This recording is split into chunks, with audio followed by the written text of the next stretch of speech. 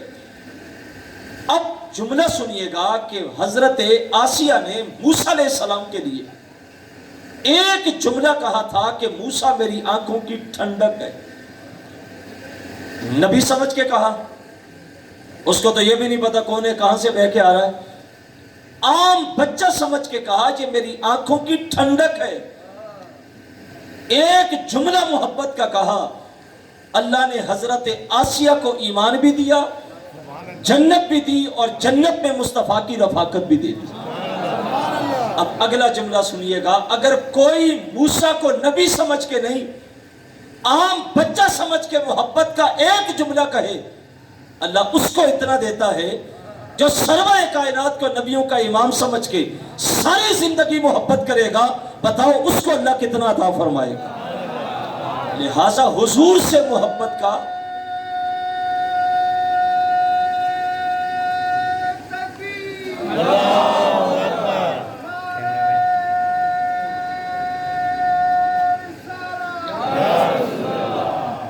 حضور سے محبت کا ایک لمحہ بھی اللہ ضائع نہیں کرتا۔ آقا علیہ الصلوۃ والسلام جب چھوٹی عمر میں تھے نا تو حضرت حلیمہ سعدیہ کے گھر میں تھے، ابھی چلنے کی عمر تھی۔ تو کتب سیرت میں آتا ہے کہ بر صغیر کا ایک تاجر تھا جس کا نام تھا رتن ہندی۔ یہ جوانی کی عمر میں عرب کی طرف گیا تو اس نے دیکھا کہ کچھ بچے ہیں جو کھائی کو پار کر رہے ہیں، نالی سی ہے چھوٹی سی، اور چھلانگ لگا کے پار کر گئے، لیکن ایک بچہ ہے جو عمر میں چھوٹا ہے اور وہ اس کھائی کو پار نہیں کر رہا۔ تو رتن ہندی آگے بڑھا، اس بچے کو اٹھا کے کھائی سے پار رکھا دیا۔ بچہ فصیح لہجے میں کہنے لگا جزاک اللہ تعالی فی الدارین۔ رتن ہندی کی سمجھ میں جملے نہیں آئے، واپس آیا، زندگی کی آخری حصے میں پھر پلٹ کے عرب گیا۔ جب مکے میں پہنچا تو اس کو خبر ملی کہ ایک شخص ہے جو ادعائے نبوت رکھتا ہے، نبوت کا دعویٰ کر رہا ہے، کوئی مان رہا ہے کوئی انکار کر رہا ہے۔ رتن ہندی کہنے لگا چلو آیا ہوں تو جا کے مل لیتا ہوں۔ جہاں میرے حضور تشریف فرما تھے، جب وہاں پہنچا حضور کی نظر پڑی تو میرے نبی فرمایا تو رتن ہندی ہے؟ حیران ہو گیا، میں برے صغیر کا رہنے والا، یہ عرب کا رہنے والا، ملاقات بھی کوئی نہیں اور میرا نام بھی جانتا ہے۔ تعجب میں پڑھ کے کہنے لگا ہوں تو رتن ہندی، لیکن آپ کو میرا نام کس نے بتایا؟ میرے نبی فرمایا جس نے مجھے نبی بنایا ہے اسی نے نام بھی بتایا۔ حضور ہاتھ آگے کر کے کہا تجھے یاد ہو کہ نہ ہو، بچپن میں تو نے مجھے ایک دن کھائی سے پار لگایا تھا، میں تیرے انتظار میں ہوں، میرے ہاتھ میں ہاتھ دے، میرا کلمہ پڑھ میں تجھے جہنم سے پار لگا دوں۔ ایک لمحے کی محبت بھی ضائع نہیں جاتی۔ اب جب موسیٰ علیہ السلام کو انہوں نے بیٹا بنایا، کہا اس کو قتل نہیں کرنا، اور موسیٰ سے محبت کا اگر اتنا بدل ہے، کون موسیٰ؟ جس کو قوم دعا کرتی ہے کہ موسیٰ پانی کوئی نہیں، دعا تو کرو پانی ملے۔ موسیٰ اللہ کی بارگاہ میں عرض کرتا مالک قوم پانی مانگتی ہے، قرآن میں واقعہ موجود ہے، اللہ نے کہا موسیٰ تیرے ہاتھ میں ڈنڈا ہے؟ مالک ڈنڈا تو ہے، کہا اس عصا کو پکڑ پتھر ڈھونڈ، پتھر پہ عصا کو مار، 12 چشمے نکلیں گے، کیونکہ 12 قبیلے تو ایک ایک قبیلہ ایک ایک چشمے کو لے لے گا۔ موسیٰ علیہ السلام اٹھے، عصا پکڑا، پتھر ڈھونڈا، پتھر پہ مارا، 12 چشمے پھوٹے۔ اب یہی ایک زمانہ آیا جب میرے حضور بھی غلاموں کے ساتھ سفر میں، پانی ختم ہوا، مشکیزے میں تھوڑا سا پانی، صحابہ عرض کرتے ہیں یا رسول اللہ صلی اللہ علیہ وسلم پانی ختم ہو گیا، ابھی وضو بھی کرنا ہے، نمازیں بھی پڑھنی ہے، آٹا بھی گوندنا ہے، جانوروں نے پینا ہے، ہم نے بھی پینا ہے، اور پانی تو ختم ہو گیا۔ توجہ ذرا چاہیے گا، میرا نبی آسمان کی طرف دیکھتا ہے، مالک قوم پانی مانگ رہی ہے، رب نے کہا محبوب اپنی انگلیاں مشکیزے میں یہاں بیٹھے بیٹھے ڈال دے، انگلیاں ڈالنا تیرا کام ہے اور حوض کوثر سے تعلق جوڑنا ہمارا کام ہے۔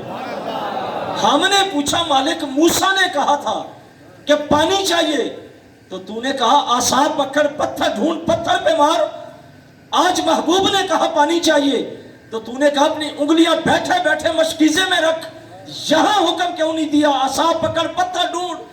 آواز آیا وہ اور تھے یہ اور ہیں، ان کو تو نہیں نہ کہنا کہ تو عصا پکڑ پتھر ڈھونڈ۔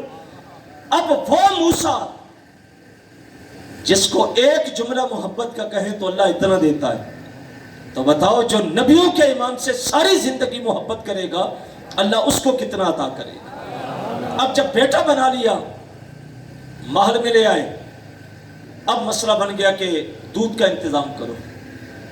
اللہ کہتا ہم نے موسیٰ کے اوپر حرام کر دیا کہ اپنی ماں کے سوا کسی کا دودھ پیے، حرام کر دیا۔ کیوں؟ کیا ماں کے سوا کسی کا دودھ پینا شرم جائز نہیں ہے؟ ہم بکری کا پی لیتے ہیں، بھینس کا پی لیتے ہیں، گائے کا پی لیتے ہیں، کیا نبی کی عظمت کے منافی ہے کہ نبی اپنی ماں کے سوا کسی کا دودھ نہیں پیتا؟ اگر ایسا ہوتا تو میرے اور آپ کے آقا مولا صلی اللہ علیہ وسلم دیگر دائیوں کا دودھ کیوں پیتے؟ نہ عام شخص کے منافی، نہ نبی کی عظمت کے منافی۔ اب جو دائی آتی ہے موسیٰ علیہ السلام چہرہ پھیر لیتے ہیں، اتنے میں اس کی بہن بھی وہاں پہنچ گئی، اس نے کہا ایک دائی میری نظر میں ہے جو بڑی پاک ہے، صاف ہے، اور بچے اس کا دودھ رغبت سے پیتے ہیں، اگر کہو تو بلا لاؤں؟ انہوں نے کہا مسئلہ بنا ہوا جلدی لے کے آ۔ وہ گئی اپنی ہی ماں کو بلا لائی۔ جب موسیٰ علیہ السلام کی نظر اپنی ماں پہ پڑی تو حضرت موسیٰ علیہ السلام نے دور سے اپنے بازو پھیلا دی، انہوں نے کہا صبح دوپہر شام آ کے دودھ پلا جایا کر، تجھے دیں گے، کہا لینا کچھ بھی نہیں، دودھ پلا دوں گی، بات ختم ہو گئی۔ اللہ نے دیگر دائیوں کا دودھ موسیٰ پہ حرام کیوں کیا تھا؟ اپنی ماں تک موسیٰ کو کیوں لوٹایا؟ کیونکہ کل کو موسیٰ نے جوان ہو کے فرعون کے محل میں کھڑے ہو کے اس کو پیغام حق دینا تھا۔ فرعون نے زیر لب مسکرا کے کہنا تھا میرے گھر میں پلا مجھے ہی حق سکھانے آ گیا۔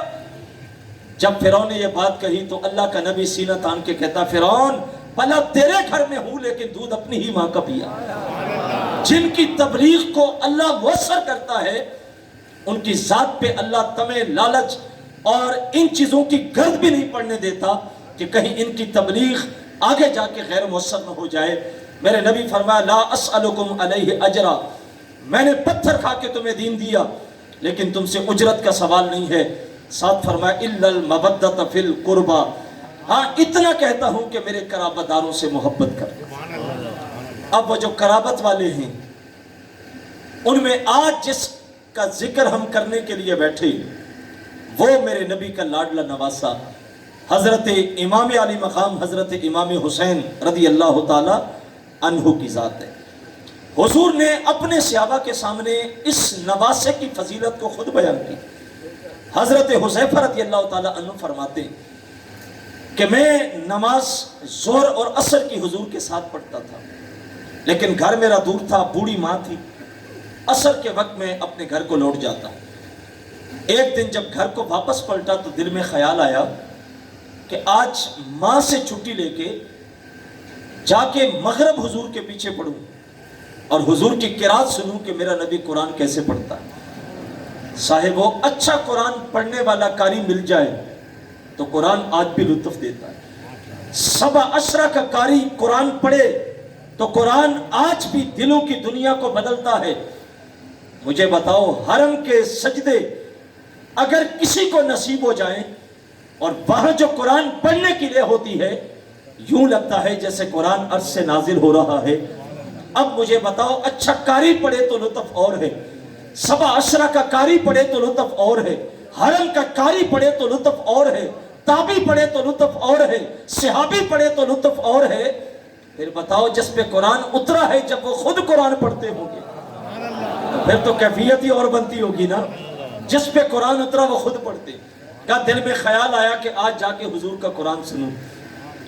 ماں بھی سامنے تھی تو ماں سے کہا کہ اماں اگر آج چھٹی دے دو تو میں نماز مغرب حضور کے ساتھ پڑھوں گا اور آپ کے لیے حضور سے مغفرت کی دعا کرواؤں گا، اپنے لیے بھی آپ کے لیے بھی۔ اور صحابہ کی خواہش تھی کہ حضور ہمارے لیے دعا کریں۔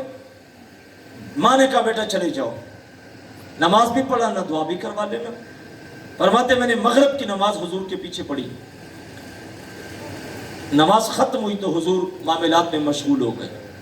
میں انتظار میں بیٹھا کہ حضور فارغ ہوتے ہیں تو میں دعا کروا کے واپس چلا جاتا ہوں، لیکن بیٹھے بیٹھے عشاء کا وقت ہو گیا۔ نماز عشاء بھی پڑھ لی۔ نماز عشاء پڑھی تو حضور فوراً مصلی سے اٹھے اور حجرے کی طرف بڑھنے لگے۔ اب جو گئے ہیں وہ جانتے ہیں کہ مصلی رسول سے حجرہ عائشہ کا فاصلہ کتنا ہے۔ حضور آگے بڑھنے لگے۔ حضرت حذیفہ کہتے میں نے خیال کیا کہ ایک نماز کی چھٹی لی تھی، 2 پڑھ لی، اگر دعا نہ کروا سکا، حضور اندر چلے گئے تو ادب مانے ہے بلا بھی نہیں سکتا، واپس جاؤں گا تو ماں پوچھے گی دعا کروائی تھی۔ فرماتے میں اٹھا، جلدی جلدی حضور کے پیچھے بڑھنے لگا۔ میرے قدموں کی آہٹ پھڑ گئی تو میرے نبی نے پلٹ کے نہیں دیکھا، آگے چلتے چلتے فرمایا کون ہے میرے پیچھے، اور پھر خود کہا حذیفہ ہے۔ میں نے عرض کی حضور ہاں میں حذیفہ ہوں۔ اگلی بات سنیے گا، حضرت حذیفہ کس لیے جا رہے کہ میں جا کے کہوں کہ حضور میرے لیے میری ماں کے لیے مغفرت کی دعا کر دے۔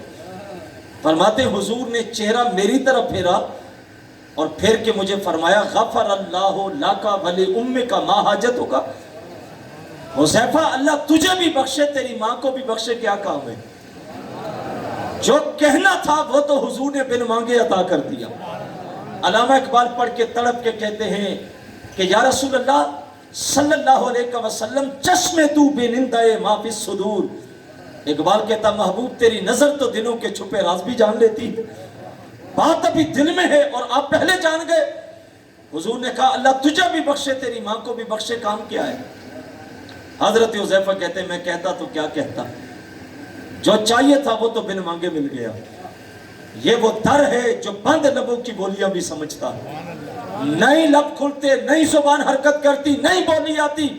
آپ لب بند کر لیں، جو دل کی دھڑکنوں میں خیالات پیدا ہوتے ہیں، یہ گنبد کا وہ نبی ہے جو دلوں کی دھڑکنوں کو بھی سمجھ لیتا، سنتا بھی ہے سمجھتا بھی ہے۔ آپ کبھی گئے ہیں جب حضور کے بالکل جالیوں کے سامنے بندہ جاتا ہے تو کیفیت کیا ہوتی ہے؟ انسان سوچتا ہے کاش زندگی کی سانسیں یہاں رک جائیں۔ وہاں بولی الگ الگ ہوتی ہے نا، کوئی آنکھیں بند کر کے کھڑا ہوتا ہے، کوئی آنسو بہا رہا ہوتا ہے، کسی کے ہاتھ اٹھے ہوتے ہیں، ہر شخص کی کیفیت اپنی اپنی ہوتی ہے۔ اور وہاں جو متبع شرطے کھڑے ہوتے ہیں وہ چونکہ کھڑا نہیں ہونے دیتے، وہ آگے کو دھکیل رہے ہوتے ہیں، لیکن جو وہاں چلا جائے وہ کوشش کرتا ہے کاش کہ یہیں پہ زندگی کا خاتمہ ہو جائے۔ اگر آپ کا ذوق سلامت ہے تو آؤ تمہیں ایک عاشق کی داستان سناؤں۔ وہاں پہنچا اس جالی کے سامنے کھڑا ہوا. اب جو شرطے تھے، متبع تھے، وہ اس کو دھکیل رہے ہیں کہ آگے جا. اس کی محبت کا انداز ذرا دیکھیے گا. آج کی اس محفل کا یہ آپ کے نام تحفہ ہوگا. اگر آپ سمجھ گئے، سن لیا، تو یقیناً آپ رات بھر اس کی لذت کو محسوس کریں. وہ شاعر تھا، وہ وہاں کھڑا ہو کے کہنے لگا، جب شرطوں نے کہا نا آگے بڑھ جا، راستہ خالی کر، تو وہاں کھڑے کھڑے وہ اپنی کمزوری کو آواز دے کے کہتا، اے ضعف مدد کر.